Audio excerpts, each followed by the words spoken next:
Let's face it, there's a lot of trash talk in basketball, but the great teams let their performance do the talking. Like Ford F-150 with Pro Power on board, a class-exclusive industry-first feature that turns your truck into a mobile generator and leaves the competition speechless.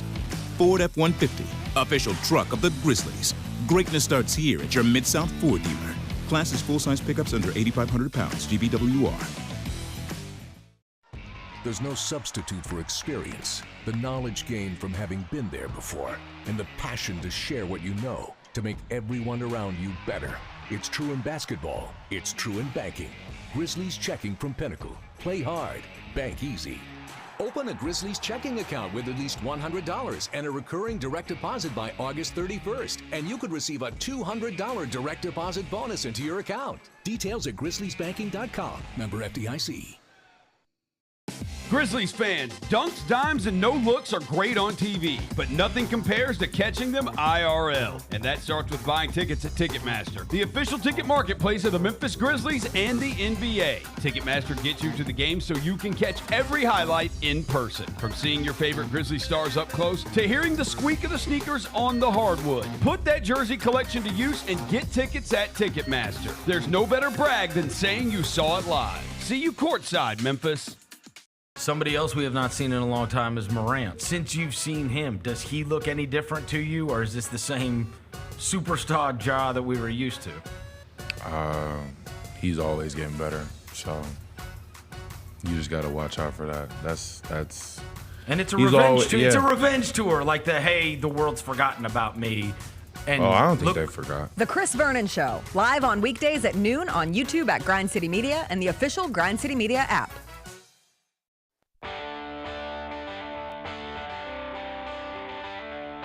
Live from the Built Ford Tough studio at FedEx Forum, it's the Gary Parrish Show, presented by Ortho South, on YouTube at Grind City Media and the official Grind City Media app. Now, here's your host, Gary Parrish.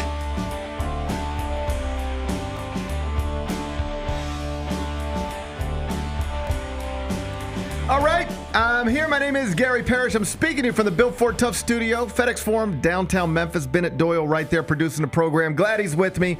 Glad you're with me. Hope you're getting through the day best you can.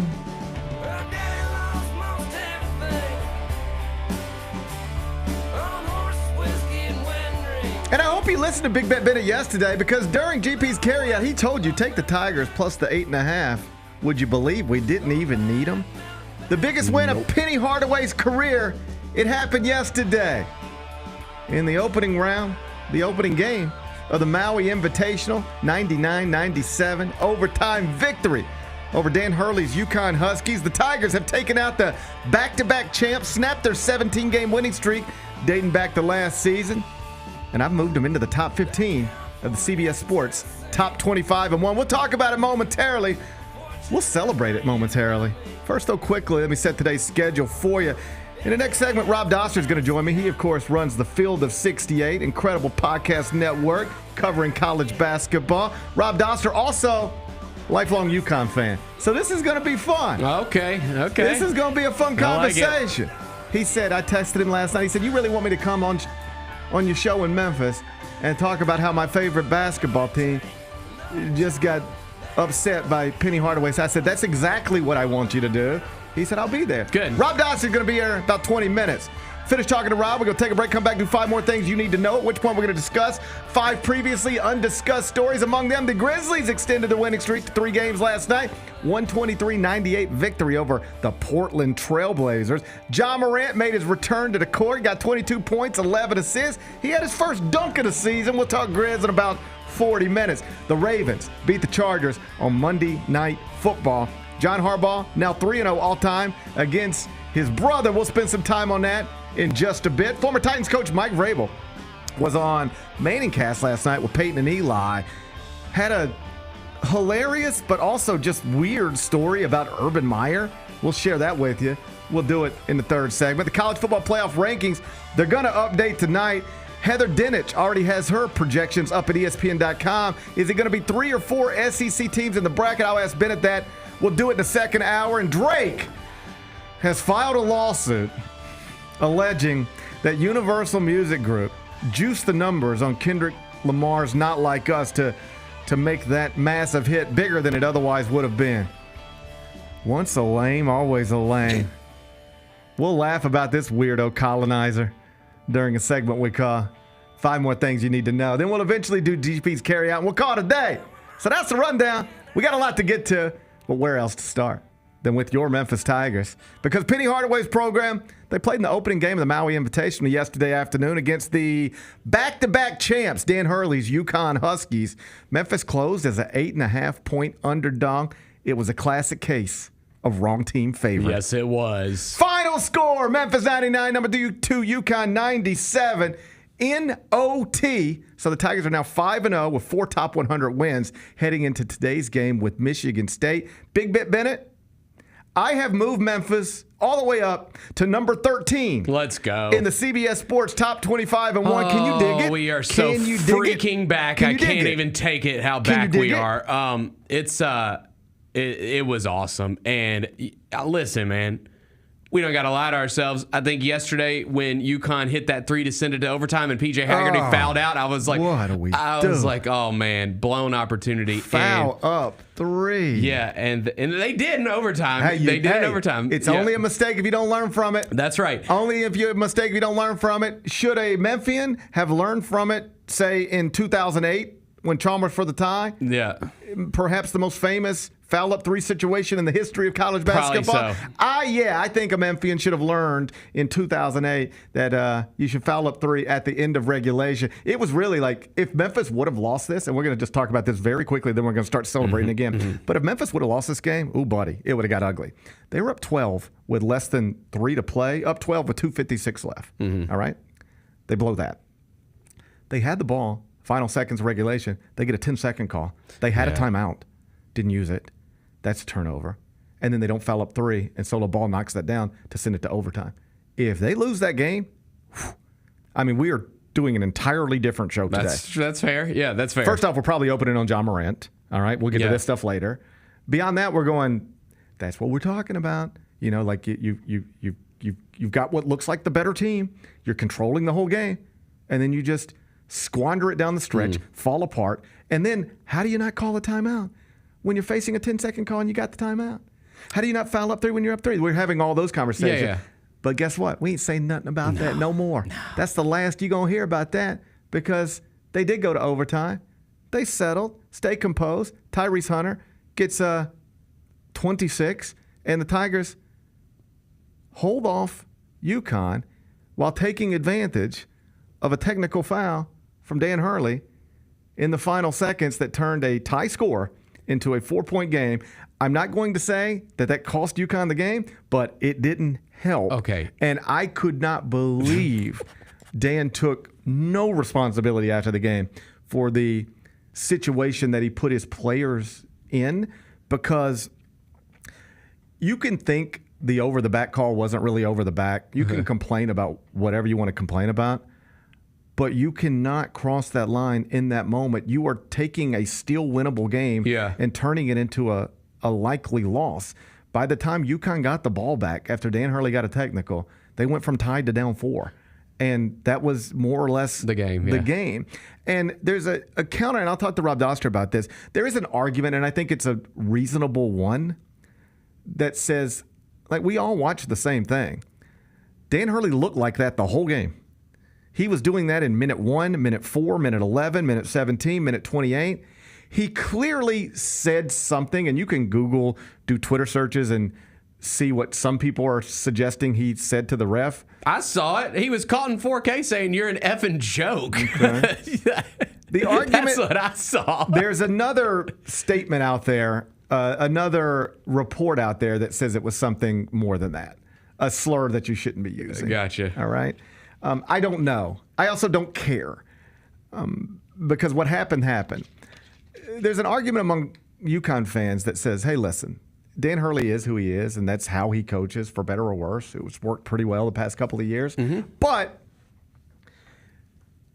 if you're an official, you can't let Dan Hurley talk to you like that for 44 straight minutes and then tee him up in the 45th of a tie game in the final minute. I think that's actually a good point. Yes, and I agree with that. I'm with you. I think that's a fair point. Like, we all watched Dan Hurley berate the officials from the opening tip. You could have said at any moment in that game, you've crossed the line, cut it out, tech, no more. They let him do that the whole game. So now he thinks he can do it. And then they get him in the 45th. Yeah, that's a good point. I agree. If you want to just say, hey, I don't care what minute it is, you can't say what he allegedly said and expect not to get a technical foul, then, I get that too.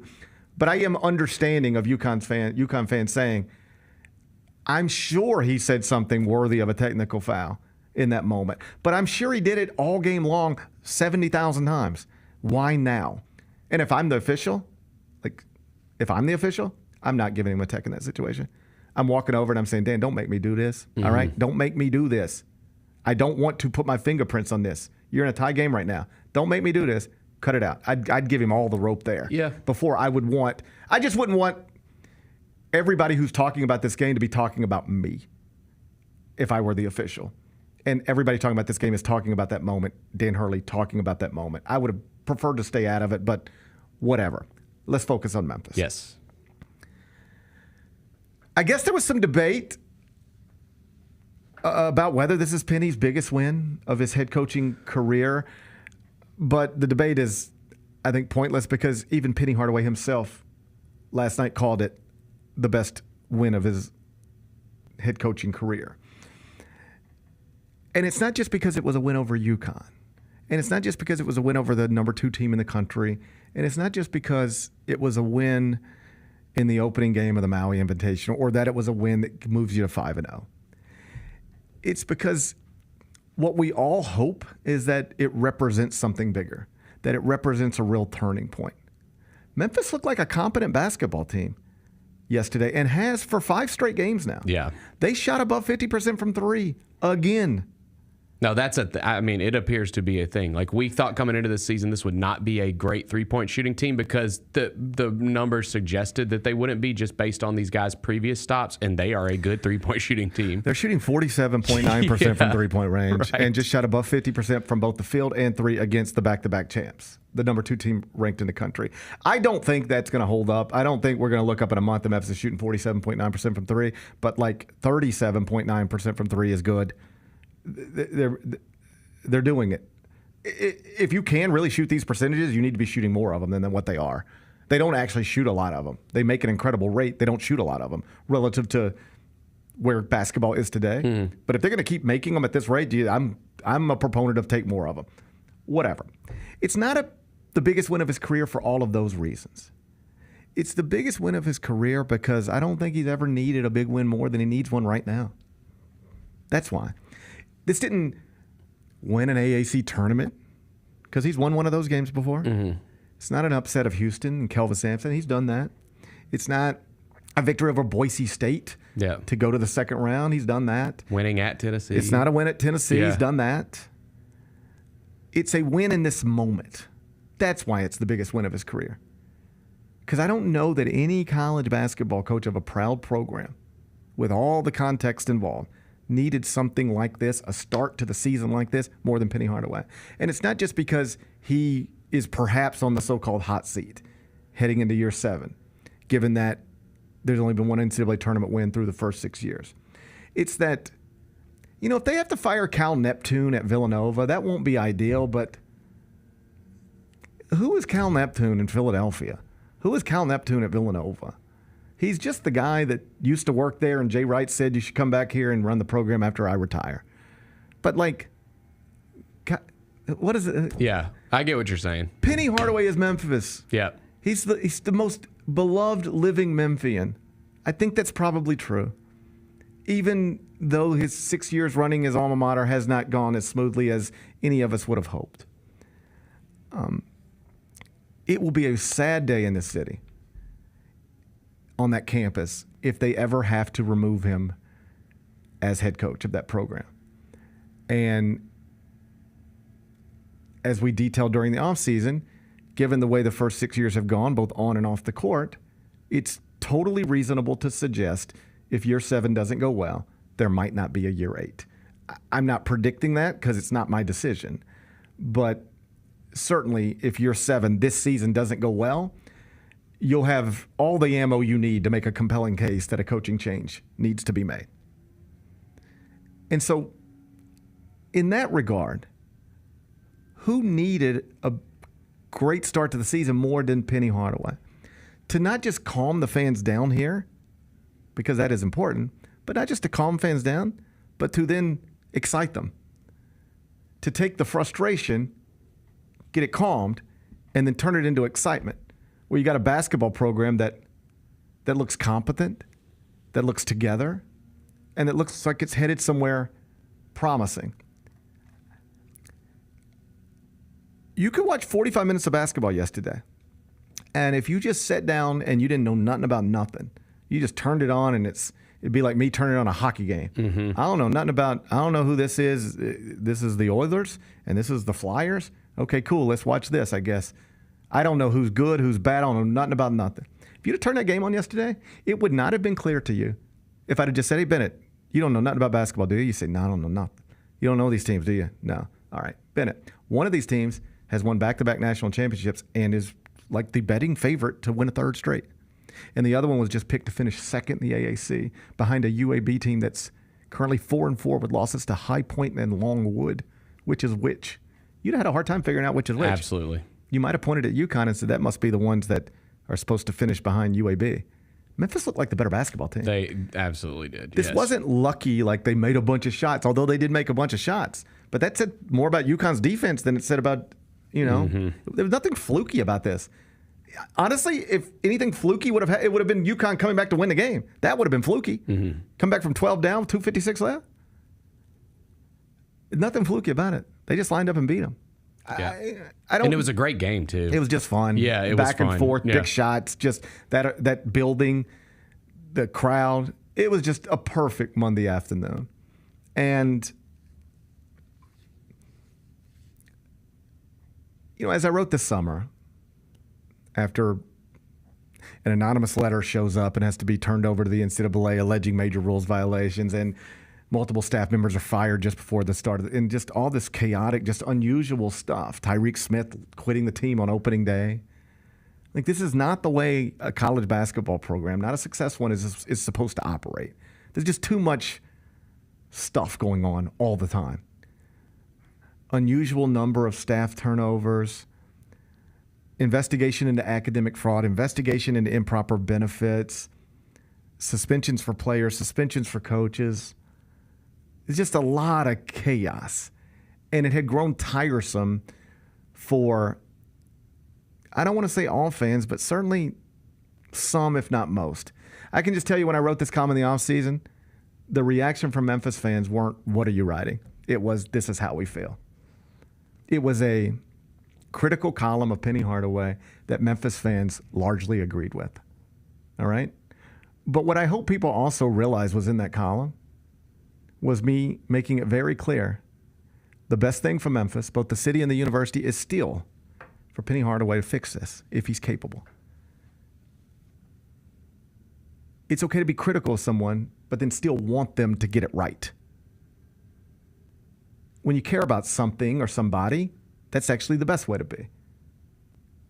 You probably do this with your children, at least your older child.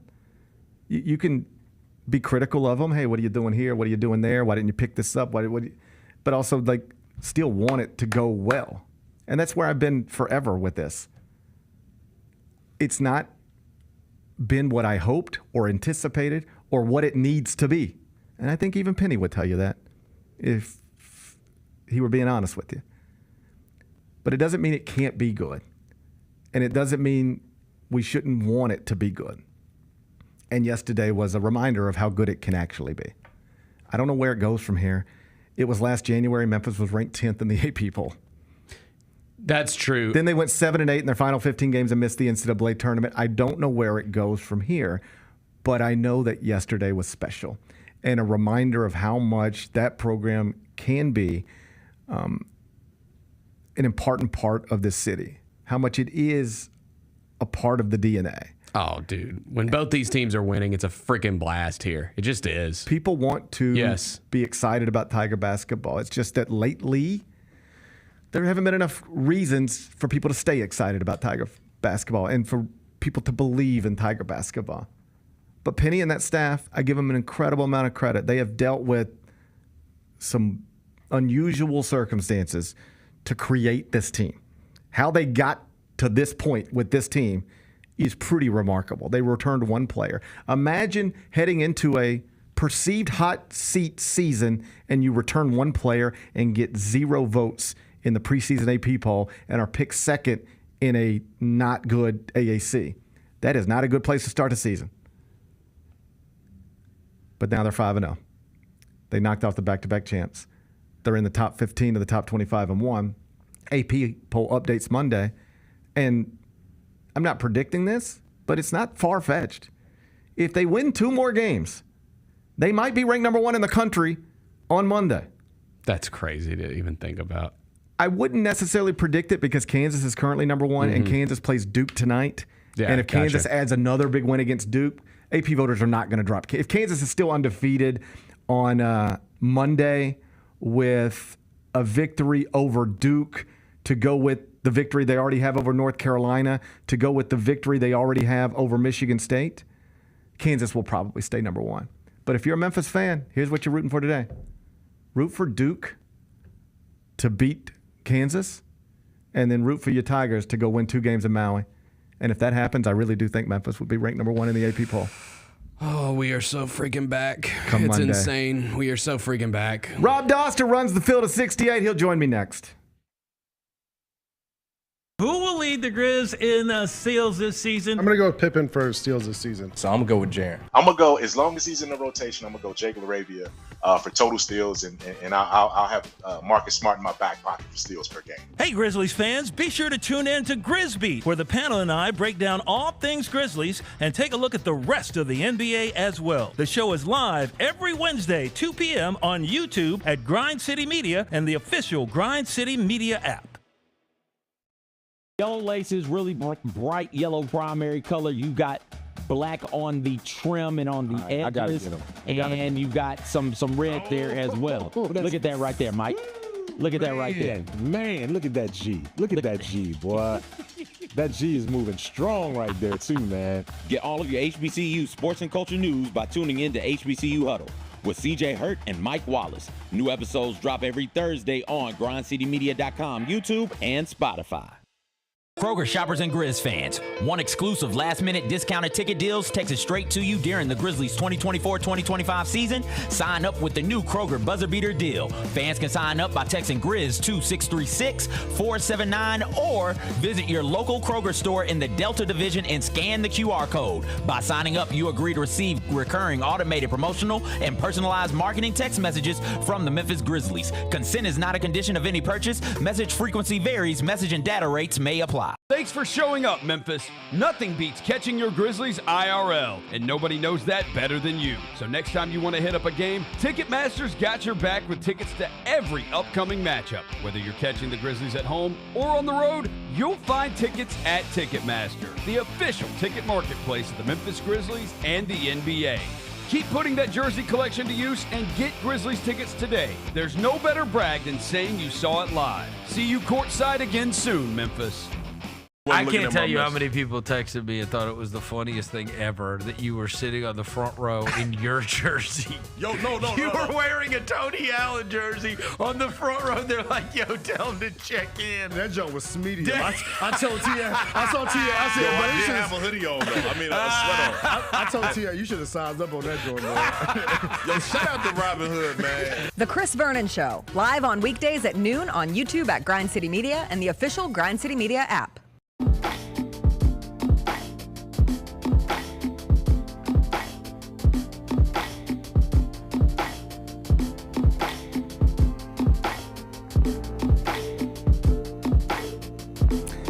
Welcome back, Gary Parrish Show, presented by Ortho South. We're inside the Built Ford Tough studio, and Rob Dauster is the founder of the Field of 68 podcast network. They're up every night, as far as I can tell. They go in every night, full speed, making the rest of us look lazy. Rob Dauster joining me here on Zoom. Also a lifelong UConn fan, so I'm sorry to see your 17-game winning streak get snapped. I hope you guys enjoy some success again soon.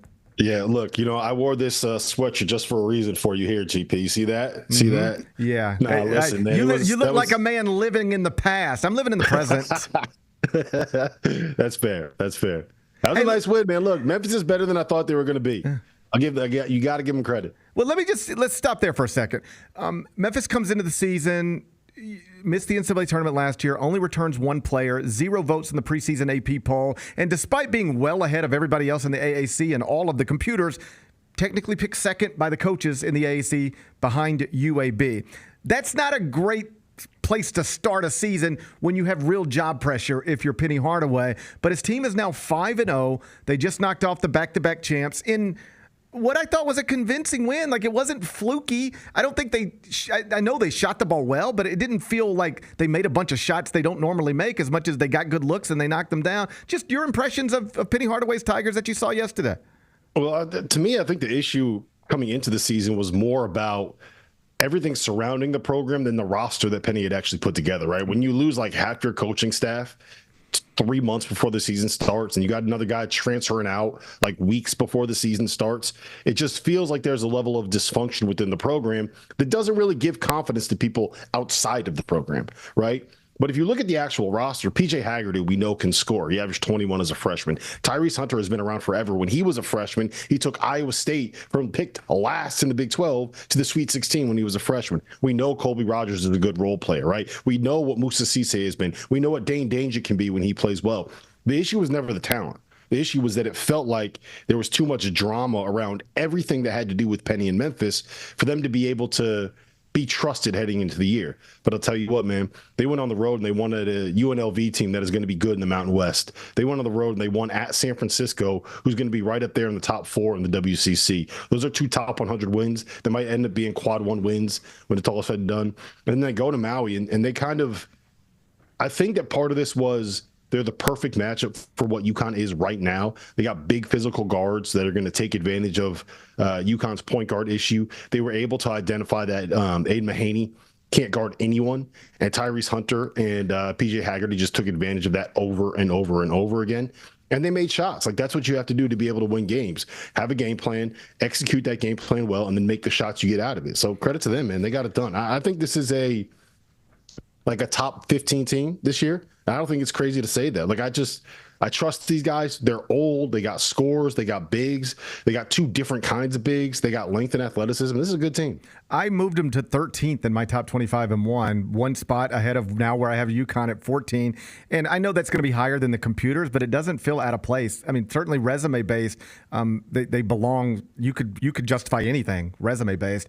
They've looked the part through 5 games. I want to talk to you about UConn. We'll get back to Memphis.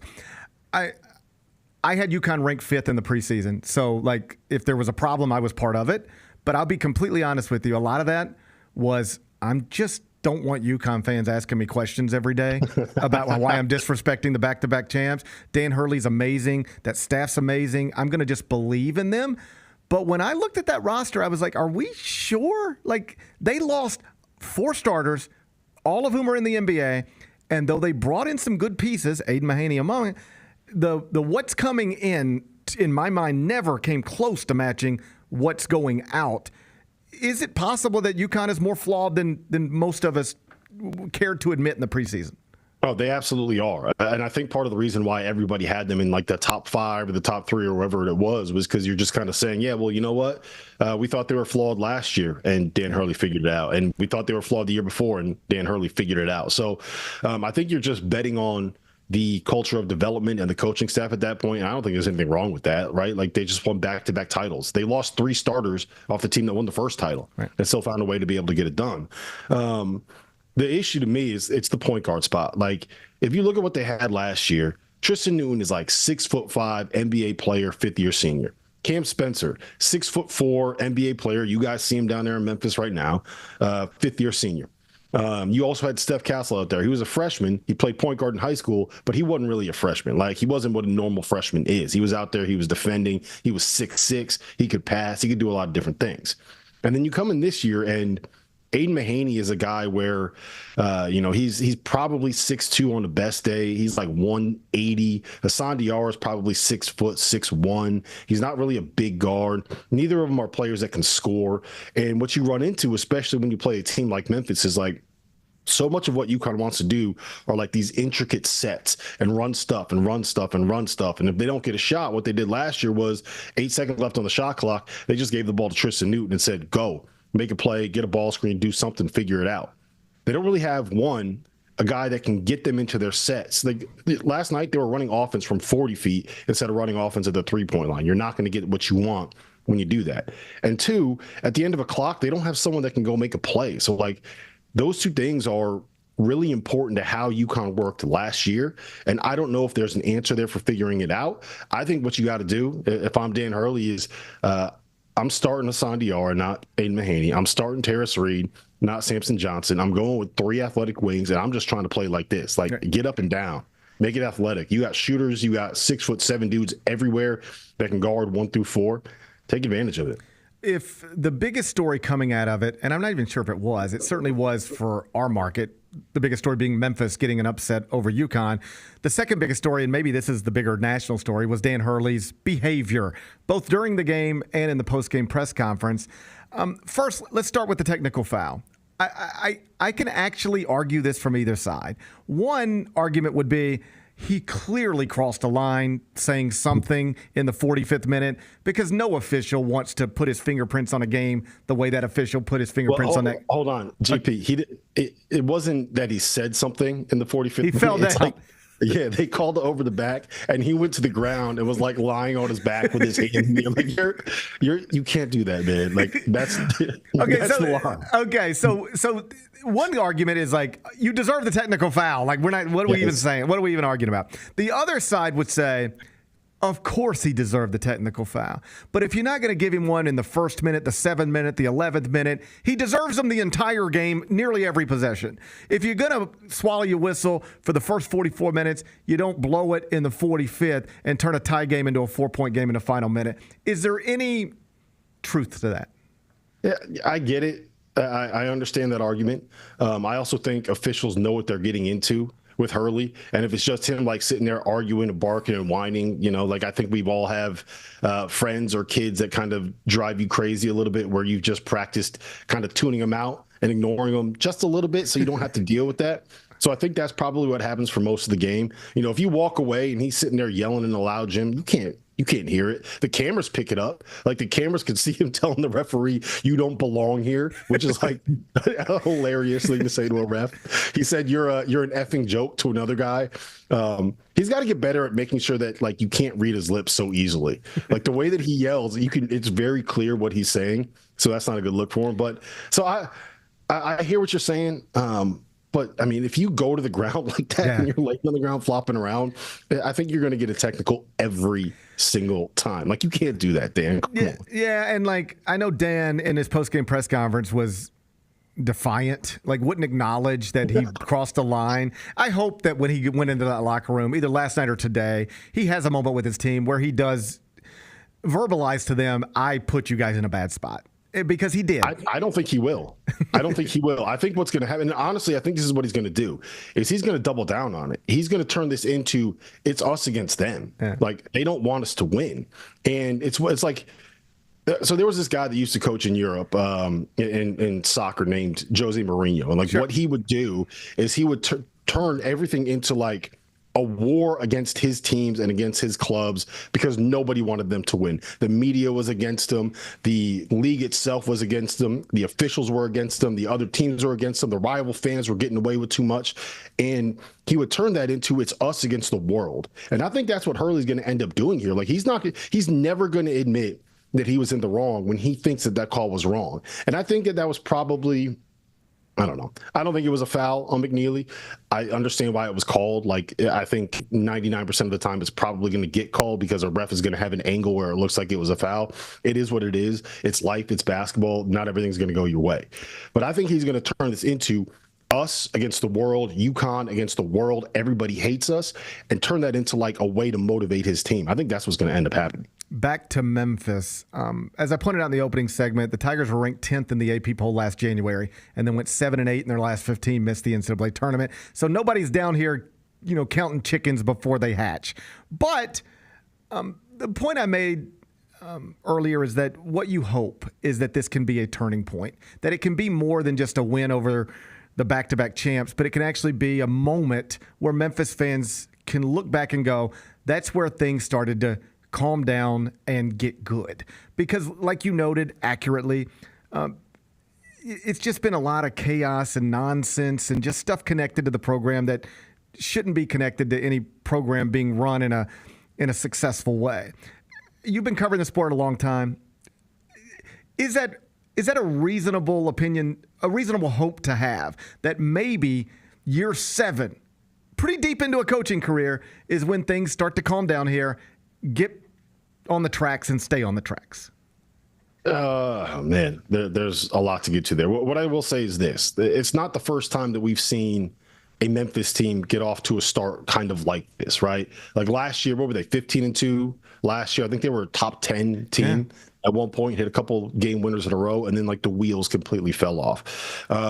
It was the year with Amani Bates and Jalen Duren where things went really bad really early, and then in the last like 8 weeks of the season, Penny kind of figured out what his rotation was. He started bringing Amani off the bench.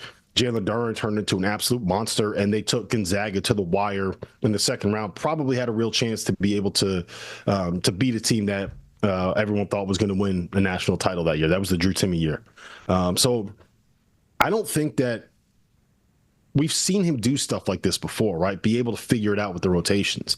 I hope that this is the year, because I think Penny Hardaway being the coach, like just from an outsider's perspective, Penny Hardaway, Memphis guy, worth millions and millions and millions of dollars, right? Out here just coaching his alma mater, like the program from his city, to give back to his city, is just a great story and something that's really, really cool, and not something that we see a lot of in sports anywhere. And I want it to work. Like I don't have a problem with seeing Penny beat UConn, because I want it to work for Penny. I want him to be there. It's a fun story. I like it.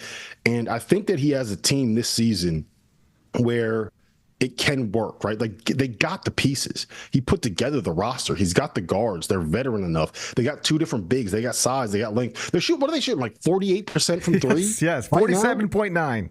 Yeah, like they're good, man. Like this is a really, really good team. And I think this is the year that it's going to click, because I trust the leadership that he has. Like Tyrese Hunter has been a winner pretty much wherever he's gone. It wasn't a fluke that he took Iowa State to the Sweet 16. It's because he's really good. He's a defender. He's a leader. They can do it, right? He had 2 good years when he was at Texas. Now he's at Memphis, and I think he's going to set a tone for him. I'm in on this Memphis team. I don't know if they are like make the tournament, win a game good, have a chance to get to a Final Four good yet, but I think that they are very clearly a top 25 team in America, and probably better than just about anybody expected them to be. Wrapping up here with Rob Dauster. He's the founder of the Field of 68. Last thing before I let you go, not to get ahead of ourselves, but sometimes I do. Duke beats Kansas tonight. Memphis beats Michigan State today, then beats Auburn tomorrow. Could the Memphis Tigers go from unranked to number 1 in the country? No, because Gonzaga exists, and I think Gonzaga is going to roll through the battle for Atlantis. Go look at the Atlantis field. There's not really anything good in there. And I actually have Gonzaga number 1 right now. But I do think that Memphis can go from like unranked to the top 5 if they get that done. And I don't think anybody, like, how could you argue that? They have 2 road wins against top 100 opponents. If they do this, they will beat UConn. They will beat Michigan State and one of Auburn or North Carolina. Right. So that's 2 top 10 wins and Tom Izzo scalps that they got in the span of 3 days, and 2 top 100 road wins. Like, how do you not have them in the top 5? Like, you would have to. Yeah. There's no argument against it. No, like you would be able, if Gonzaga wins the battle for Atlantis, you're right. You'd be able to make an easy case for the Zags. They would have better computer numbers as well. But like, if Memphis wins the battle, if Memphis wins Maui and Gonzaga wins the battle for Atlantis, I really do think Gonzaga-Memphis will be 1 and 2 in the AP poll on Monday if Kansas loses to Duke. Yeah, it'll be close, man. That's That's a wild scenario to think about. Insane. Rob Dauster is the founder of the Field of 68, buddy. I appreciate you being here. I know how busy you are. Congratulations on your back-to-back national titles. I hope you get another one someday. But I know what you won't be getting. That's a Maui Invitational. Hey, good luck in your 5th place game. Good, GP. You shouldn't even be here, GP. You shouldn't even be here. Hey, I think you guys got a good chance to win the 5th place game in Maui. Yeah, I hope so. If they can't beat Colorado, we got a problem. Hey, buddy. I'll see you soon, all right? See you, man. Bye-bye. That's Rob Dauster, founder, Field the 68, lifelong UConn fan. I like hearing his perspective because sometimes we're too in the middle of it. Yeah. I liked what he said about Penny being the coach of Memphis there. Here's the thing. I know that it gets twisted up sometimes. When you write for a living and talk for a living and analyze for a living, you're always going to have to, almost always going to reach a point where you're saying things you hoped you'd never have to say, or writing things you hoped you'd never have to write. And this offseason, have said things I had hoped I never would have to say, and wrote things I hoped I would never have to write. But don't ever get it twisted. I want Penny Hardaway to be the coach at Memphis, and I want Penny Hardaway to be a successful coach at Memphis. It is not fun writing critical columns about somebody you grew up with their poster on your wall. That's a real thing. Somebody you see at the golf course pretty regularly. It's not fun, but when you have a job to do, that's the job.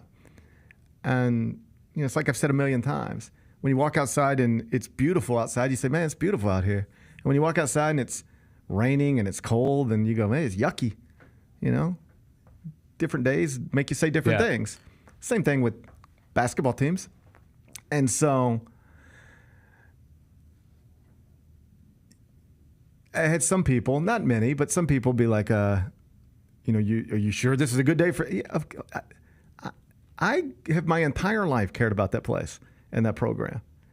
And I am capable of being critical of a job performance that isn't where it needs to be, but also saying, man, I hope this gets back on track, because I want good things for the Memphis basketball program, as I have pretty much my entire life. There was a moment, and we talked about this before, but back in 2008, during that year, where I'd had a falling out with John Calipari because he did something that I thought was wrong. Not like, I just thought it was a cheap, I didn't appreciate it. Gotcha. I thought, I'll tell you what it is, at least from my memory. Jeff Calkins and I launched the Jeff and Gary show, right? In 2007, I think. I remember the Jeff and Gary show. Okay, yeah.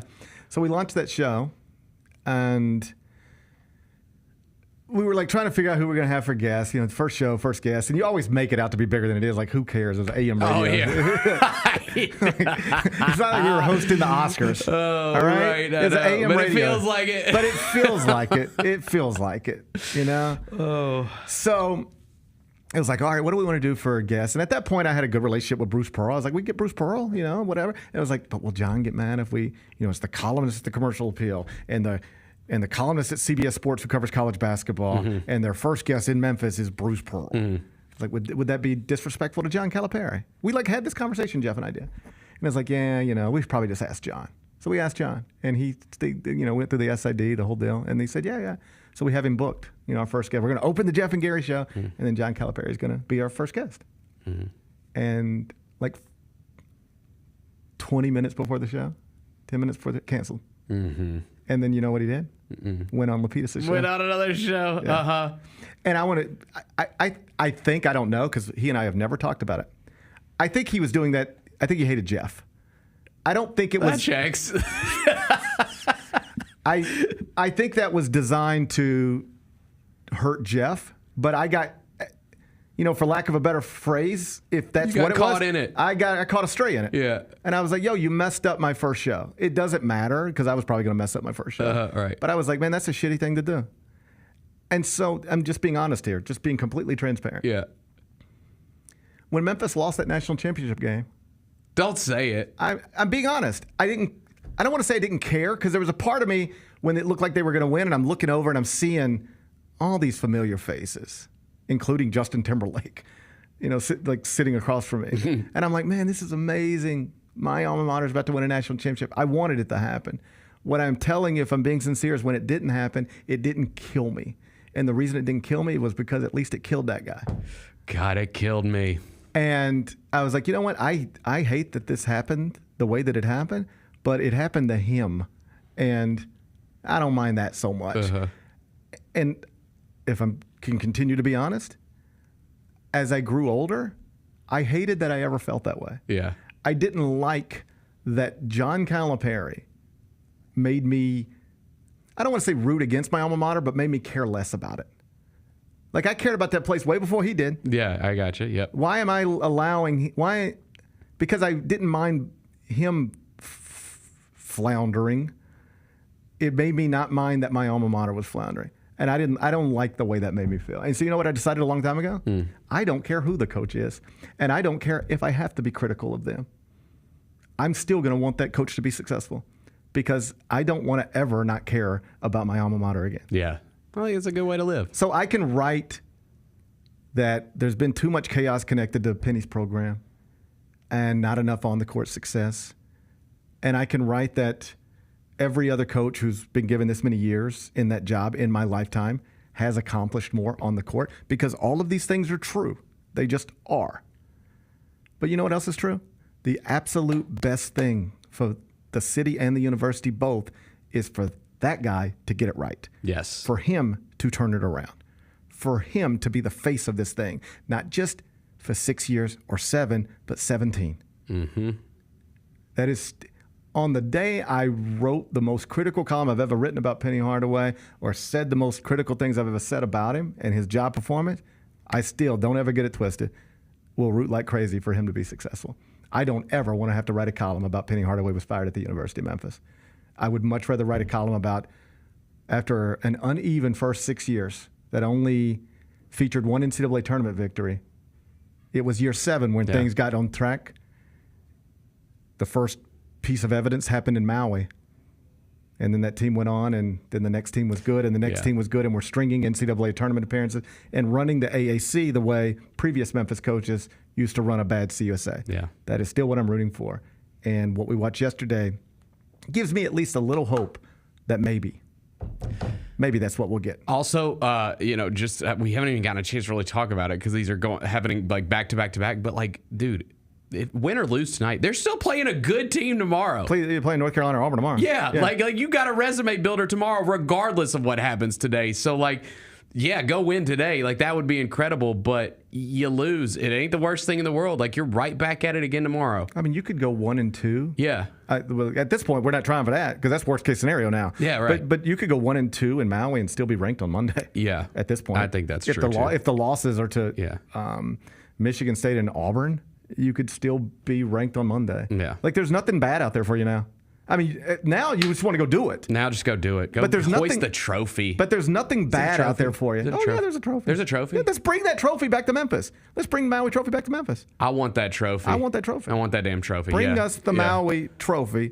Bring us the Maui trophy. Memphis, Michigan State, 5 o'clock today. When we come back, turn our attention to the Grizzlies. Ja Morant made his return last night. Yes, sir. 22 points, 11 assists. Got his first dunk of the season.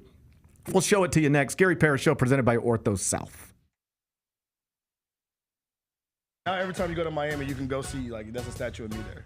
No, I don't look nothing like that thing, man. Look, I'm sorry. I would have been offended. Look at that. That is UTA. Oh, look. Hey, y'all got to get that screenshot, man. Put that on the... The Chris Vernon Show, live on weekdays at noon on YouTube at Grind City Media and the official Grind City Media app. Yellow laces, really bright yellow primary color. You got black on the trim and on the edges. And you got some red there as well. Look at that right there, Mike. Look at that right there. Man, look at that G. Look at that G, boy. That G is moving strong right there, too, man. Get all of your HBCU sports and culture news by tuning in to HBCU Huddle with CJ Hurt and Mike Wallace. New episodes drop every Thursday on grindcitymedia.com, YouTube, and Spotify. Can't even wait. It's time to get it popping. It's going to be crazy. The fans are going to be loud. We need just energy. We're going to need, the form rocking. We're going to need, everybody in Memphis to be out there to come to support. When the fans are good, we're good. Simple as that. A Bane three. Yes, sir. Desmond Bane with ice water in his veins. We'll ride the energy together. Anticipate each challenge. Make a quick response. Capitalize on every opportunity. And win. Greatness won't wait. It's true in basketball. It's true in banking. Grizzlies checking from Pinnacle. Play hard. Bank easy. Open a Grizzlies checking account with at least $100 and a recurring direct deposit by August 31st. And you could receive a $200 direct deposit bonus into your account. Details at grizzliesbanking.com. Member FDIC.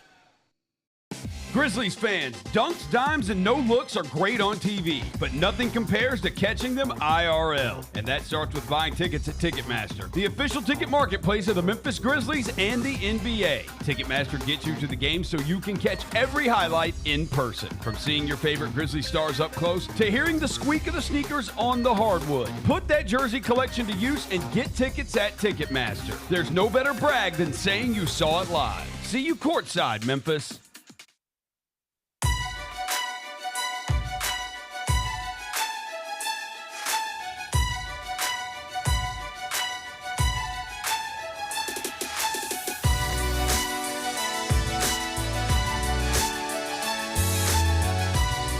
Orthopedic injuries can be unpredictable, unforeseen, and unscheduled, and Ortho South understands this better than anyone. Since your injuries don't make appointments, you don't need to either, and that's because Ortho South welcomes walk-ins during the weekdays, in the evenings, and even on Saturdays. So next time an unforeseen injury makes an unscheduled appearance in your life, visit orthosouth.org to find your nearest urgent care location. Just walk in, and Ortho South will take care of everything, especially you. Learn more at orthosouth.org. That's orthosouth at orthosouth.org. Now I got 5 more things you need to know. Number 1. Final score, Grizz 123, Blazers 98. It happened inside FedEx Forum, so the Grizzlies have extended their winning streak to 3 games.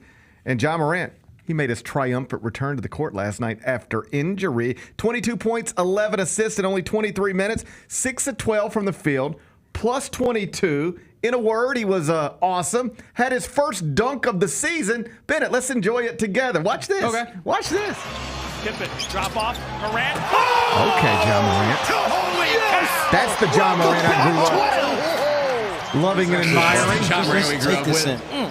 That's the Ja Morant I remember from my childhood. To put it down. No, it was awesome. When I was sitting next to Vernon, and you could tell right when he caught it what he was gonna do, and it's like he catches the ball, and I immediately I'm hearing something in my ear, by the way. I immediately kind of push, you know how you do the whole get back. As soon as he caught that, I was like, and that was awesome. Also cool that he comes back. When we're starting a 4-game homestand during the holidays, that's pretty nice for everybody. That's a nice little Thanksgiving treat from Ja Morant. It's a nice Thanksgiving treat from Ja Morant. It's a happy Thanksgiving. It's feast week. Yeah, it's feast week. Feast week would not feel the same with Ja Morant in street clothes, would it? Yeah, no, it was fun last night in the building. Shout out to my buddy Walt. He came in town with his family. What's up, Walt? They're big fans of the show. They came from Colorado to see the game last night, and obviously were treated to a great game. Did you realize that was Ja's first dunk of the season? I heard him say that. I heard them talking about it in the post game, and I was thinking about what are obviously we haven't seen him play in a ton of games this year, but what are some of the big highlights we've seen? It was the 360 layups in Brooklyn. He's had some unbelievable assists this year. We've seen the goggles come out a lot, but as I thought about it, I was like, we haven't really seen a big Ja dunk this year. Yeah. Vernon and I talked about it a few weeks ago after the 360 layups, and I asked Vernon, if he thought it was intentional, because I had not heard Ja speak on it. But the point I was trying to make is, in a different time, 22-year-old, 23-year-old Ja Morant might, instead of jumping in, spinning, and laying it up, just try to punch one on somebody, right? Yeah. And I wondered if he had sort of cooled that down a little bit in the spirit of trying not to take so many, bumps and bruises and, knocks in the air. You could fall awkwardly. And, I don't know that we've got a definitive answer on that yet, but I don't think it's coincidental that his first dunk of the season came on November 25th. Some of it is he's been sidelined, right? If he'd have played every game, he'd have probably dunked earlier than this. But I think some of it is intentional, that he's rather than trying to poster everybody, if you can still get the same 2 points but without taking a hard hit, maybe that's preferable at this point in his career. But he had a runway last night, and it was liftoff. Yeah, I mean, I think, too, like, this is a whole different conversation. I think it's, we talked a lot about the play where he got injured in the Lakers game. Like, if we know that these highlights go viral, we know that Ja's one of the most viral players in this game right now. The most viral player. So if the league wants to keep seeing these highlight plays like that, they got to protect him. Like, send a message, Bennett. They got to protect him. I'm just saying, camera, you send a message. Yeah, like, send a message. Oh, I'm just like, I think that we all agree that the foul in the Lakers game should have been a flagrant because he was undercut, and it wasn't. He got hurt on the play. I think that's something because Ja even like he was joking, but he said something like, "Yeah, I hope y'all enjoyed that because you're only getting one. You only get one."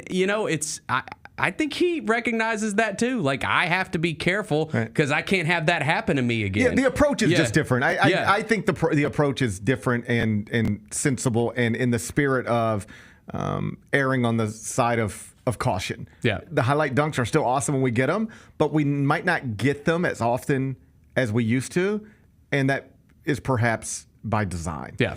Last night was also just the second time Ja Morant, Jaren Jackson, Desmond Bane were all in the lineup together. Second time this season, of course. Jaren was good, too. 21 points, 6 rebounds, 3 blocks. Yep. Des struggled, 2 of 8 from the field, limited to just 8 points. But here's the good news, Bennett. When you have 3 all-star level players all healthy and on the court, one of them can struggle. That's and it's, okay. And it's we'll not be that, fine. Maybe not fine against Oklahoma City, but fine against the Blazers. Yeah, I think he's still finding his footing coming back from that injury. I think he's going to be. He even acknowledged that he's going to be fine. When he came back, he said sometimes it takes a little bit to get going early on in the season and whatnot. I think Dez is going to be fine. Jaren, I said last night to Roser on the postgame, I think Jaren's on his way to another all-star nod. Like, you still sometimes see people, like, with the criticisms of him. Some guy called the postgame show last night and goes, I wish that he would just be more like Shaq or Akeem Olajuwon. And I was like, oh, so you wish you would be one of the greatest players of all time to play the game. Like, I don't think we appreciate this guy enough. I think he's well on his way. If this team ends up being a top 6 team in the West and it was with an amazing record heading to All-Star, I think he's got a good chance. He's been great. God bless people who, take the time to call into a post-game radio show. Yeah. But if you ever want to know, and he was a good guy. But I was I'm just sure like, he was. I was like Shaq. Like, but if you ever want to know why I never or very rarely took calls on radio, it's because of stuff like that. Yeah, it's because you'd be talking about the Grizzlies, hopefully having an intelligent conversation, and you'd be like, let's open up the phone lines, and then somebody call in and be like. You'd be like, and the Grizzlies have won 7 of 8. And Ja Morant looks like he's headed for an all-star season. Let's go to Carl out in Collierville. And Carl would be like, I just don't know why the Grizzlies don't trade for Kevin Durant. Right. So then you got to deal with that. Like everybody just wants to know why they don't just go get LeBron. Yeah. And what I realized at some point, that'd be nice. And everybody can do their shows however they want to do them. I don't care. But what I realized, if I am bored to tears listening to Carl from Collierville ask me why the Grizzlies don't go get LeBron James, I can't imagine this is fun for anybody else. And then the only way to make it fun is to clown on Carl from Collierville. You want to do that? The same way I would clown on Vernon. He waited to get that call in. I would clown on, like if me and Vernon are together and one of us says something silly, we start clowning each other. Same thing with Roser, same thing with you, same thing with Dev, across the board. But like Carl from Collierville, like he probably likes me. And probably like is clearly listening to the show, and now he's calling in and he wants to talk to me, and I'm going to embarrass that guy, make him feel bad. You don't want to do that. I genuinely decided I don't want to do that. No. So we just leave Carl out of it.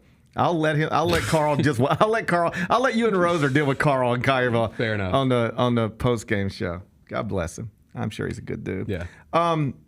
Grizz are now 11-7 overall. That equates to 5th in the Western Conference standings, 2.5 games back of Oklahoma City. Next up, tomorrow night against the Pistons. After that, Friday against New Orleans. After that, Sunday against the Pacers. They should be favored in all of these games. So you win all 3 of them.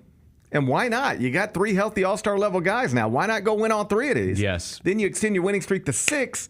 Then you're sitting there at 14-7, heading into next Tuesday's game. In that one's when's next Tuesday? That's Dallas. Dallas. Yep. So you're then 14-7, heading into next Tuesday's game against Dallas. That would be 7 games above 500. And right now, and this will change obviously, but right now 7 games above 500 would equate to second place in the Western Conference standing. Things are looking up. Things are looking up. Things are looking up. And I do really feel like, again, it's still early in the season, but this is like an important stretch for them to be able to get that cushion like they were able to do those. Let's create a cushion. Well, that's the thing is with the back-to-back seasons when they were the 2 seed, like they had these great, one year was these great runs at home, right? And then the other year I think they might have been better on the road.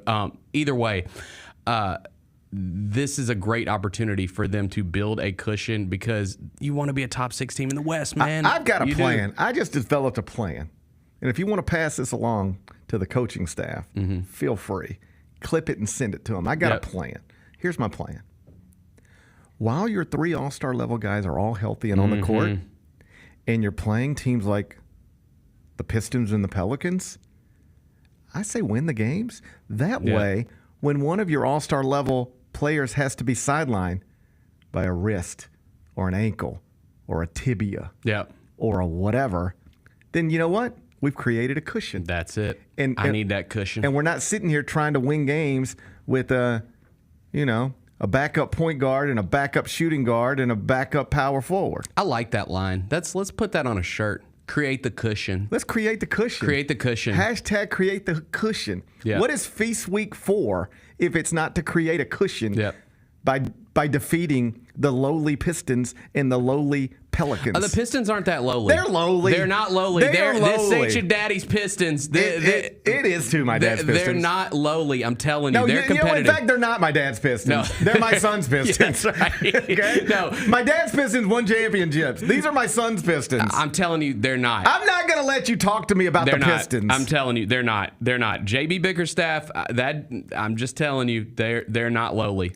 They won last night. They're not lowly. I want you to look at me.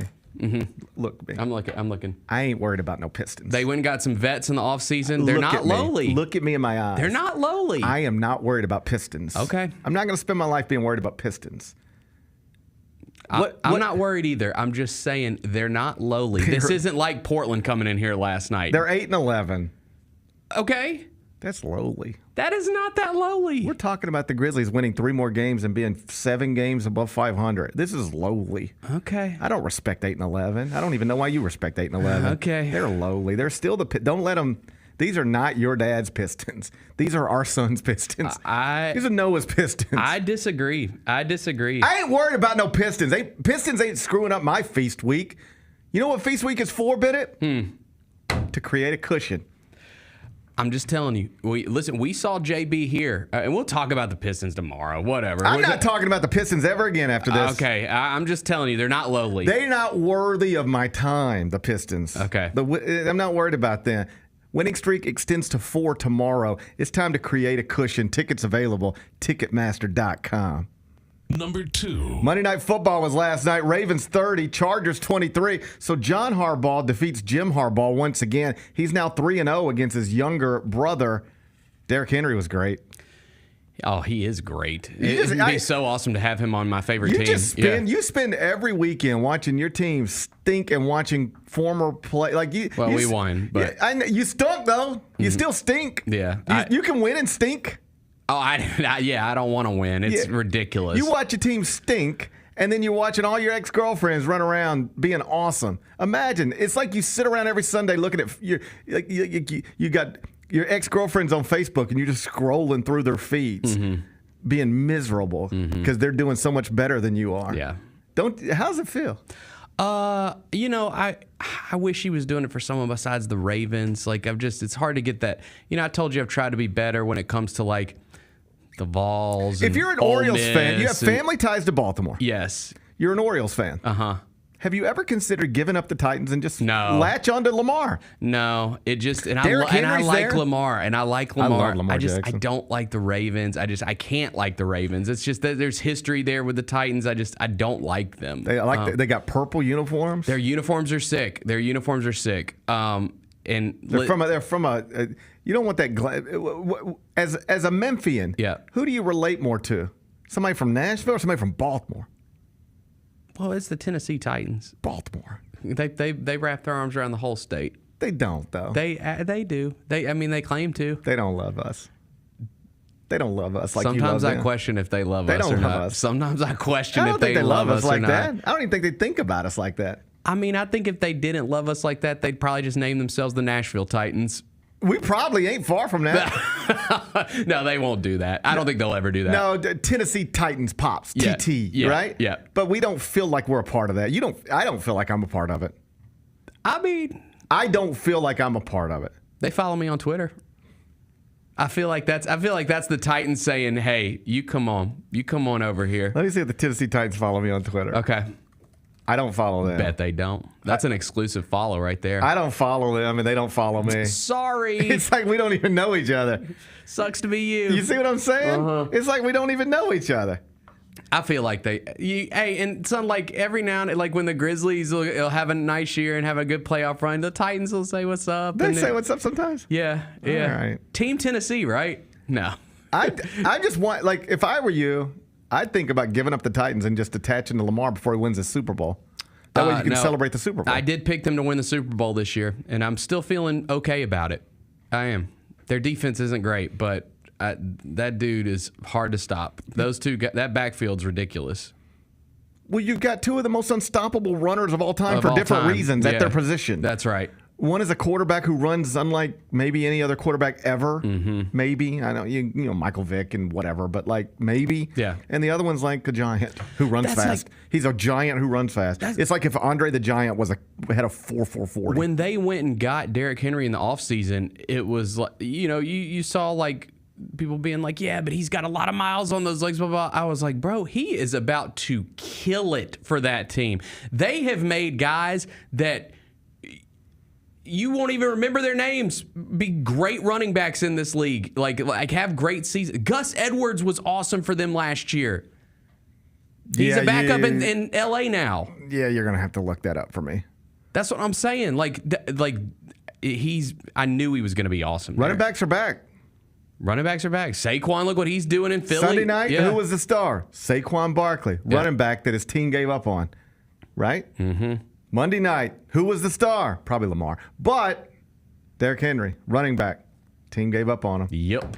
I think sometimes maybe franchisers are paying the wrong people. I think you might be right about that. Might be paying the wrong people. Think you John might be Harbaugh right about that. is now 3-0 against Jim Harbaugh. You think Jim will ever beat him? That's got to bother him. I know it's like your brother and everything, but that's got to. Isn't he the older brother too? I think. Is John the older? I think John's older. Okay, well then that's okay. If your older brother's beating you, I think that's okay. Got to win one sooner or later, though, right? He's got a good team too. Jim has that Chargers team is way better. He's a great football coach. He's a great football coach. That team has always been like I was telling Vernon last night. Like you've always just thought about them as like the finesse West Coast Herbert. He played at Oregon. And they're not that anymore. No, he's a real football guy. No, they're like smash mouth. Like Jim Harbaugh is a weird guy, but he's an awesome football coach. He really is. Like wherever he's been, college, he's won big at multiple places. In the NFL, he won big. He'll win big again. Yeah, he's great. Yeah. The Harbaughs are great. It is good to be. They say it's good to be them. They say nobody. Football family, right there. there. They say nobody has it better than them, and I don't know that I'd walk around yelling that all the time. Yeah, they say no. Who has it better than us? And I'm like, I don't know if you need to be yelling that all the time, but I get it. I see where they're coming from. They got it pretty good. They got it pretty good. I see where they're coming from. Number 3. Mike Vrabel. He's your old coach, Tennessee Titan. Currently, love him. Currently looking for his next head coaching job. Love him and miss him. You think he'll be head coach of the NFL next year? Yes, I do too. Absolutely. Okay, so he was on the Manning cast last night Peyton and Eli, and sort of just stumbled into a hilarious story about Urban Meyer. Listen to this story about Urban Meyer. Urban Meyer asked him, "Do I know you?" And Urban Meyer was coaching the Titans. He was coaching the Jaguars, and he actually said the same thing to me. I said, "Yeah, I'm the head coach for the Titans, and I worked for you for 2 years." So let me make sure you understand what happened. Mike Vrabel is a very famous, in football circles, head coach of the Tennessee Titans. Yes. A successful player who became a coach. Super Bowl champion. The whole deal. Yeah. All right.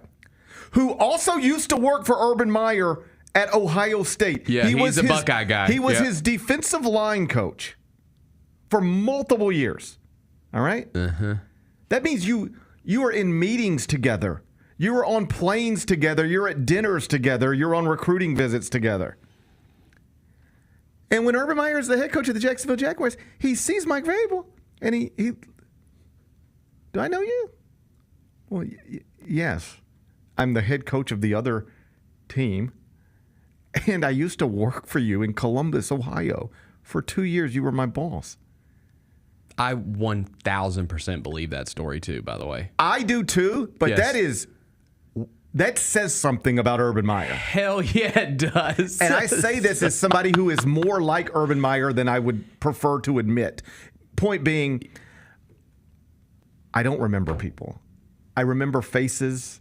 I remember people. I don't remember names. I struggle with names. Yeah. I can sort of see your if I've seen you, I can sort of see your face and recognize and be like, we probably had a drink together one time, or maybe we spent the night together. I don't know. Yeah. I can sort of see you. I got you. Right. But I might not remember your name, and it drives me crazy when people. Not drives me crazy. It was whatever. I just find it. I don't know why people do this. When people walk up to you and they go, "Do you remember me? Do you know who I am?" Oh, I hate that. I used to be like, "Oh yeah." Now I go straight. No. I just say no.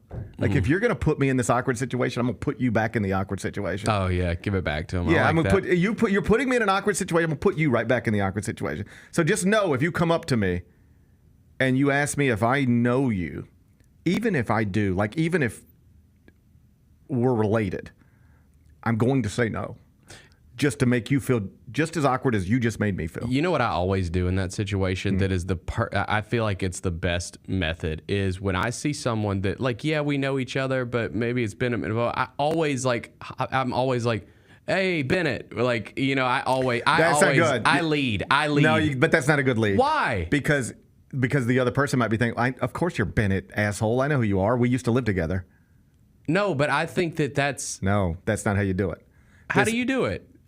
I think it's a nice way to do it. No, because that implies we've never met. I'm Bennett. And what if you used to do coke together? But I do it as a hey, what's going on, man? Hey, Bennett. You don't do that, Bennett. You can do like, the you hey, remember what's me? No, it's like you remember me. No, you can't do that. That's not good. That's not good. I think it's a good I'm way. sorry you've been doing that. I'm sorry I didn't catch it earlier, but that's not good. It's helpful if you have somebody else with you. Anybody. It doesn't matter who it is. That's the best. That's the key. The key is like hey, me. This is my wife, Kara. That's perfect. Do you know Kara? Mm-hmm. That's perfect. Like I'm with you and we see somebody and I know this person, but I can't quite put it together. Mm-hmm. I will very quickly introduce you to this person. Yeah.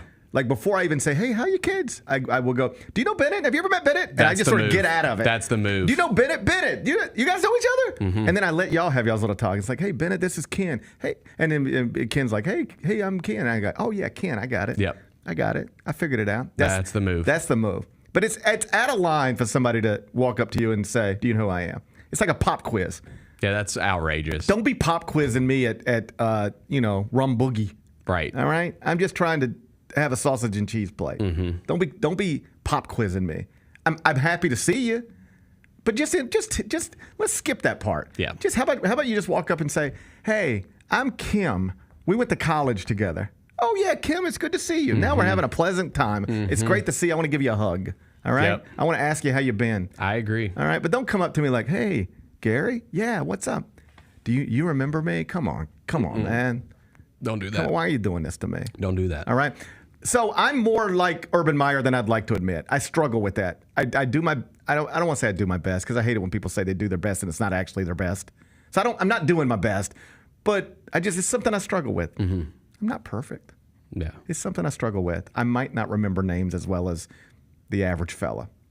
But that's insane. It's absolutely insane. And it just adds to like everything that you hear about Urban Meyer. It reinforces everything you think about Urban Meyer, Yes. which is that he just walks around thinking he's just... Like, I'm not surprised by that story at all. No. Like, nothing about that. I heard that and I laughed and I was like, I believe that. Yeah, I believe that happened. Do you understand? Urban Meyer had to hire that guy. Mm-hmm. It's not just somebody who works in the building. Right. Like, there's people who work in this building, and I see them every week. I have no idea who they are. I see them every week. I have no idea who they are. I could never remember their names, even if I... But I didn't hire these people. Yeah. You know, Urban Meyer had to do all of these things. I need a defensive line coach. Who should I hire? Mike Vrabel. I'll bring him in for an interview. You have to fly him in, go to dinner with him, meet his wife and his kids, offer him a contract, have him in meetings, to then be sitting there across from him and not know who he is. Like, you ready for this? If I saw Mike Vrabel at the airport today, I'd be like, that's Mike Vrabel. Yeah. How does Urban Meyer not know that's Mike Vrabel? Not to mention, like, forget everything with the past and their past relationship. It's like, dude, you coach in 18 NFL games. like you literally just memorize the 18 head coaches you face. There's 32 of these dudes right. in the whole world. That's all you got to do. Like, it's game week. Okay, part For one. Who's the coach? Yeah, who's the coach of the Titans? Okay, got it. Okay, Yeah. okay. Yeah. And then, it's just, that's a wild thing. Yeah, that's crazy. To not know, to not recognize somebody you literally hired and employed for multiple years it reinforces everything you think about Urban Meyer. I think that's wild. He's an interesting guy. Good football coach, Number 4. Yes. College football playoff rankings will be updated tonight. Bennett, for several weeks now, it's been 4 SEC teams. 4 SEC, 4 Big Ten. 4 SEC, 4 Big Ten. Then let's fill out the other spots. Are we going to get 4 SEC teams this time? I think it's still possible.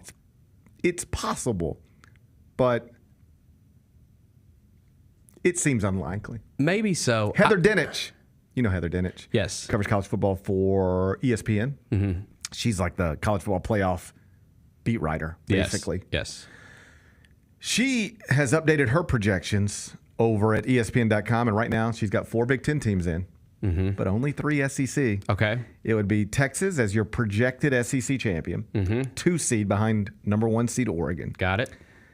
Georgia as the 8 seed, Tennessee as the 9 seed. Okay. So if you want to see Greg Sankey go crazy, actually deliver this bracket for the playoff.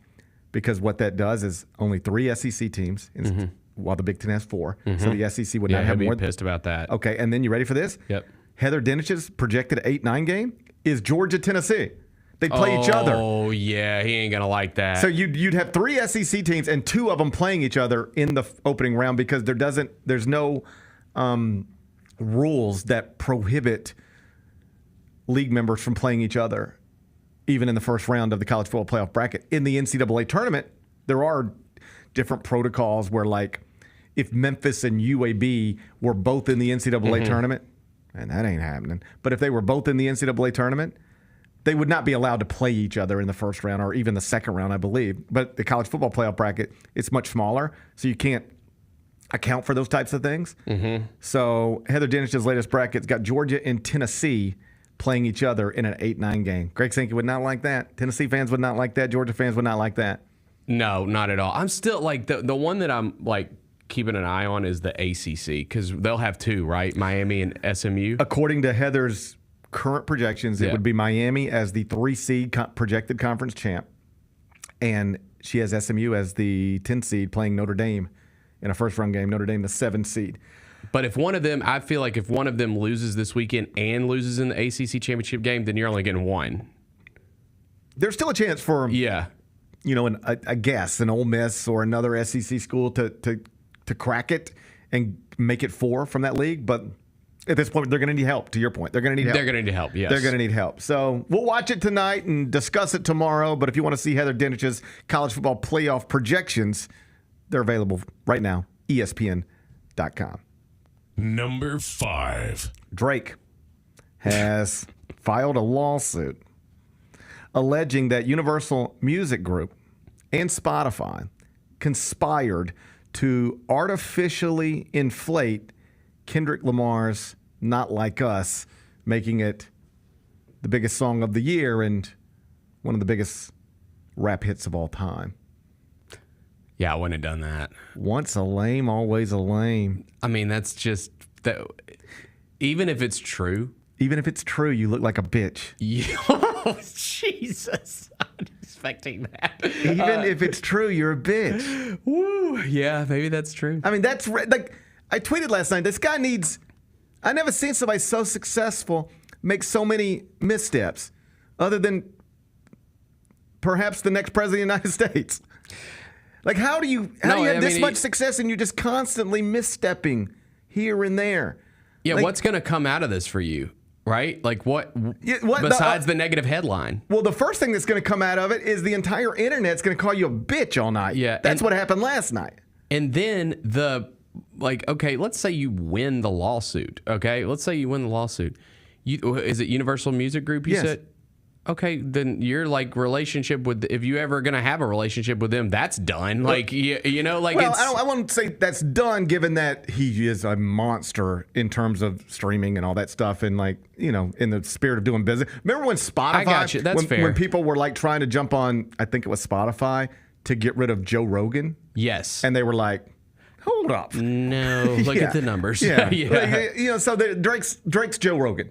In terms Fair of enough. In terms of putting up numbers, still, like, he's a monster, right? So I'm not worried about that. It's just you look lame. Like, it does look lame. It's embarrassing. Like, the opening line of Euphoria is the famous actor we once knew is looking paranoid and now spiraling. Yeah. He's looking paranoid and now spiraling. There's no way Not Like Us could have been that big, he says. There's no way I really lost this rap battle. It's very much like, you ready? The former president and the future president. Couldn't possibly have lost an election. It must have been rigged. Not Like Us couldn't possibly be the biggest hit of the year. Must have been rigged. It's the same type of thing. Yeah. No, you just got beat, bro. He's embarrassing himself. I mean, and we saw like a couple weeks ago the DeMar DeRozan stuff. That was embarrassing. That's kind of spiraling. Yeah, he's spiraling. I think and it he's doesn't spiraling. help that like Kendrick just put out an album and it's universally applauded. Yeah. Like it's 4 stars, you know, everywhere. You know, it's a quote masterpiece everywhere with banger after banger on it. He's spiraling. I think he is. Once a lame, always a lame. It's like people are. It's like calling the cops when you shouldn't be calling the cops. It's a rap beef, for crying out loud. Mm-hmm. When you try to start a lawsuit. You're right. This entire thing needs better advisors. You need somebody who can put their arm around you. When you are this famous and this successful, you need somebody who can put their arm around you and just help you make better decisions. Yeah. And he hasn't had that person at all this entire year. You need somebody put their arm around. You know what? The first time when like that comes out, you know what you say? Might want to just let that go. Mm-hmm. Because if you don't, you do whatever you want to do. But I'm telling you how that's going to play out. Might want to let it go.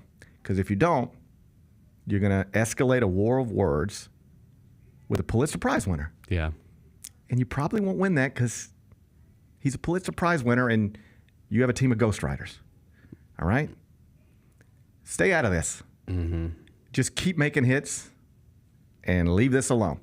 But he couldn't help it. He had to jump in, and then he got smacked around. If he had a good advisor right now, they'd just say, take your loss, go make an album full of hits. Yeah, that's right. Ignore this. Just ignore it.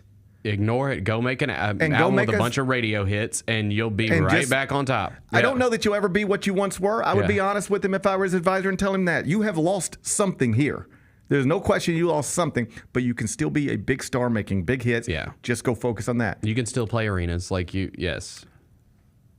Should I file a lawsuit alleging that they conspired to make Not Like Us bigger than it otherwise? No, you're going to sound ridiculous if you do that. What's going to happen for you out of that? Like, what's going to come out of that? No, man. We all seen the videos. The entire country was bouncing to this song all summer. It is what it is. It's too bad for you. It led to the Super Bowl. It's too bad for you. But, buddy, you need to let this thing end. You don't need to breathe new life into it.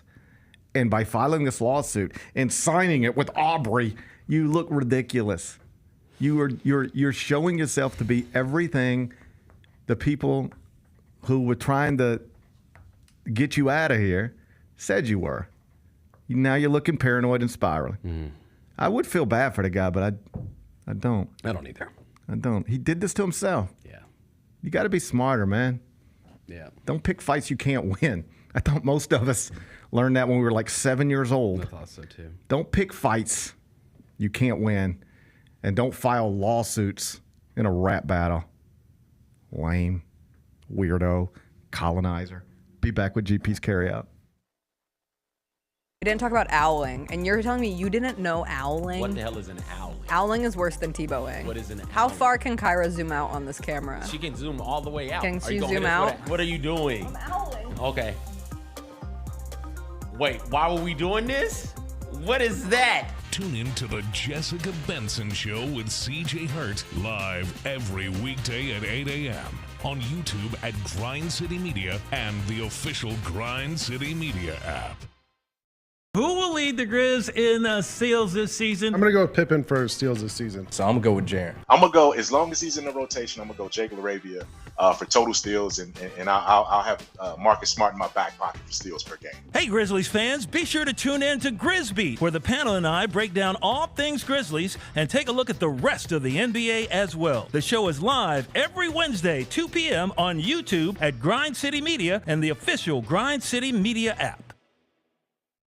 Kroger shoppers and Grizz fans, want exclusive last-minute discounted ticket deals texted straight to you during the Grizzlies 2024-2025 season? Sign up with the new Kroger Buzzer Beater deal. Fans can sign up by texting Grizz to 636-479 or visit your local Kroger store in the Delta Division and scan the QR code. By signing up, you agree to receive recurring automated promotional and personalized marketing text messages from the Memphis Grizzlies. Consent is not a condition of any purchase. Message frequency varies. Message and data rates may apply.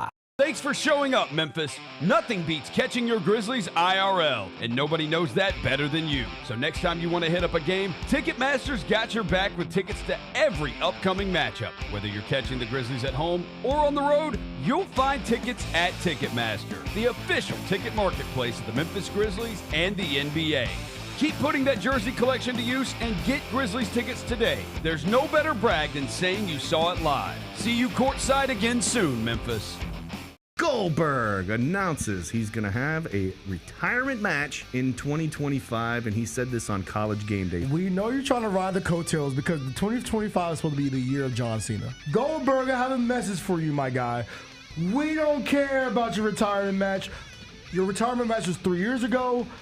Go somewhere, go away. Tune in to Grind City Wrestling weekly on the Grind City Media app and on the Grind City Media YouTube channel.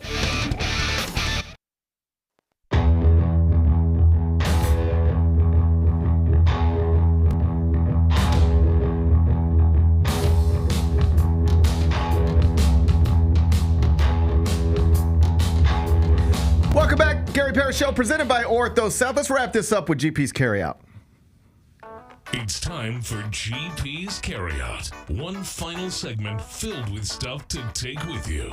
It's not everything you need to know, but it's most of it. What did we learn today? A whole bunch of stuff, but we mostly focused on your University of Memphis Tigers that improved to 5-0 yesterday with a victory over UConn, the back-to-back champs in the Maui Invitational. They closed as 8.5-point underdogs. They won the game in overtime after leading it by as many as 13 points. They were up 12 with less than 3 to play in regulation. That got a little dicey. That wasn't perfect, but all's well that ends well. Memphis beats UConn into the semifinals of the Maui Invitational, where they'll play Michigan State later today, 5 o'clock on ESPN. What's today's biggest game? Memphis, Michigan State, ESPN, 5 o'clock. It's the semifinals of the Maui Invitational, Lahaina Civic Center. Michigan State is a 1.5-point favorite. Okay. I'm scared. The total is 152.5. Big Bet Bennett, how are you going to act? Okay, I don't know what to do. Do I ride the train that got me a dub yesterday, or... I mean, they did go into overtime against one of the best teams in the country. Like, they're probably spent a little bit. Are you concerned about an emotional letdown? Yes. It's freaking Tom. That's the thing about this tournament, bro. You go from Dan Hurley and UConn to Tom Izzo, Michigan State. Like, there's no letting up here. On the Ion College Basketball podcast, I'm constantly joking about, not constantly joking about, but Jake Diebler. Ohio State fired Chris Holtmann last year on Valentine's Day. Mm-hmm. They made Jake Diebler the interim. On the day they made him the interim, nobody thought he was going to be the next head coach. But he did well, and they hired him full time. Yeah. But his first 2 wins were Matt Painter and Tom Izzo. He's like a 30-something interim coach. In his first 2 games, it's like his first 2 wins of his head coaching career were Tom Izzo and Matt Painter. And Penny's got an opportunity to do something like that this week. I mean, it could really go victories over Dan Hurley, Tom Izzo, Bruce Pearl to win the Maui Invitational, at which point you might be ranked number 1 in the country next week. Yeah, so, okay, with yesterday and Dan Hurley, Penny's had some success against Dan Hurley. I believe he's 3-1 in his career against Dan Hurley. I don't think he's ever played Michigan State in Izzo. I'm not sure. I want to say the last time we played Michigan State was the 4 Kings in the NCAA tournament, right? I know Michigan State eliminated one of Josh Pastner's team from the NCAA tournament. Because Josh had such an unlucky matchup thing. Like Josh ran into, early in his coaching career, he ran into NCAA tournament games against Rick Majerus, Tom Izzo, and Tony Bennett. Yeah. And I think Sean Miller was in there somewhere. Like, he just ran into monster coaches every time. I think that was the one they got the win over St. Mary's and then got blasted by Michigan State in the second round. Okay, so we don't have a lot to go off of here. Okay, I will tell you, Michigan State is a 1.5-point favorite, but at KenPom, it's Memphis 75, Michigan State 74. KenPom has Memphis as a 1-point favorite. The betting markets have Memphis as a 1.5-point underdog. What I'm spotting is something that is disrespectful. You just beat the back-to-back champs. You led them almost the whole second half. You were up 12 with less than 3 to play. You snapped their 17-game winning streak that dated back to last season. And now you're an underdog to an unranked Michigan State team? Disrespectful. We can't turn our back on these vibes. It's Tigers. Give me the Tigers. Give them to me. Give them to me. I'm going to pop it. Yeah, give me the Tigers. Give me the Tigers. Yeah, I'm not. Give me 1.5. You know what? Let's get it on the money line, too. Yeah. Let's get it on the money line, too. I can't jump off this train. I don't need 1.5. No. I just watched the Tigers beat the double champs. You think I need 1.5 against an unranked Michigan State team? Get out of my face. Get out of my face. What are we watching on TV? Can I interest you in Cold Case? Who killed John Benet Ramsey? No. Haven't we?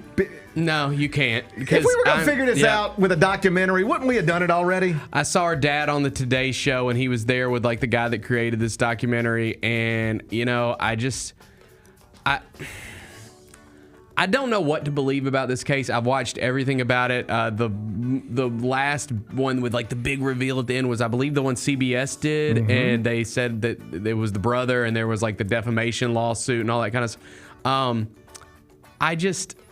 I don't know if we're ever going to know. I don't think any new documentary is going to shed light on anything that we already don't know. So I don't think. If they could tell me, if they could go on the Today Show and say, hey, if you watch this John Benet Ramsey documentary, you're going to see some stuff you ain't never seen before. And at the end of it, we're going to tell you who did this. Yeah. I'm in. I would like to know.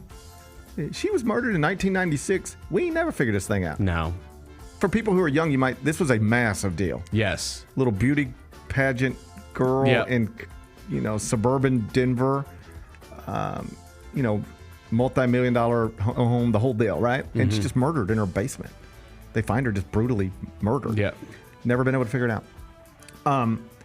If they could tell me, you watch this and you'll know, I'll watch it. But I feel like I'm just going to watch something I basically already know and then still not know who did anything by the end of it. Like there was this JFK podcast that Rob Reiner did. I remember it, yep. And sort of the way they created the audience wasn't just by saying, it's a JFK podcast. They said, by the time we're done with this podcast, we are going to put names on it. We're going to tell you who killed John F. Kennedy. We're going to tell you who hired them. We're going to tell you who they were. We're going to tell you why it happened. All right, I'm in. And they delivered. They did put names on it. Now, I don't know if it's exactly right, but they said one of the shooters was this person. One of the shooters was this person. The people who hired him were these people. They put names and faces and told stories and the whole deal. It was compelling. It was interesting. Yeah. I don't get the sense that's what this is. I don't either. I don't want to spend my more time watching people not know who killed John Benet Ramsey. Right. That's where I'm at. I just don't think it's going to deliver anything that I don't have not already seen. So if you want me to watch it, you can't call it Cold Case Who Killed John Benet Ramsey. You have to call it the definitive answer. You have to call it this. You ain't going to believe who killed John Benet Ramsey. That's right. But we're about to tell you. Yeah, I'll watch that one. But I don't know if I'm going to watch this one. But if you want to watch it, it's on Netflix. It dropped yesterday. You can stream it right now. What's the best thing we've read? I don't know if it's the best, but I did read it, mostly because I wrote it. It's top 25 and 1. I moved Memphis up to 13. Let's go. In the top 25 and 1. One so spot. Freaking back. Ahead of number 14, UConn. I wrote some, I think, nice words about Penny Hardaway. If you want to read them, you can find them, cbssports.com. What's on tap for Tomorrow's Wednesday. I'll be in New York City. Okay. I got to be in studio tomorrow night. And I'm going to wake up on Thursday. And have a happy Thanksgiving. No, probably not. That stinks. Yeah. Sorry, I'll man. Just be traveling home. But I'm gonna. CJ made me. I expressed on Jessica and CJ's show that the Macy's Thanksgiving Parade is not impressive in person. Mm-hmm. It's a great television product, but in person, I love it. In person, it's like, really? Is this it? Yeah. It doesn't look great. And CJ was like, I've been, and I thought it was great. And I was like, I've been multiple times, and I never thought it was great. But he's got me questioning myself. Okay. So I'm gonna get up on Thursday morning. Yes. I'm gonna go check it out. Yes, GP. I'm gonna I don't usually, It's an American tradition. I'm gonna get up Thursday morning. I'm gonna put my coat on. I'm gonna walk down to the Thanksgiving parade by myself. All right, I'm gonna have it on. Probably be depressed. We watch it every year. I'm gonna be looking for you. Oh, Yep. I'll be the. Say what's up to Al for me. I'll be the sad, alone person standing out there cold, going, these balloons ain't that big. It'll be. It's tradition. Yeah. It's an American tradition. I'm gonna do it. I'm gonna do it for you. I'm gonna do it for you and CJ. Good. Chris Verner will join me tomorrow. Talk Grizzlies with him. He'll help us get ready for the lowly Pistons. Enjoy They're the not rest. lowly. Yeah, They're not lowly. They are better than you think. You don't know what I think. Okay. Enjoy the rest of your day. I'll enjoy mine. We'll be back here tomorrow at 10. Till then, be careful, be kind, be good. Rep your hood.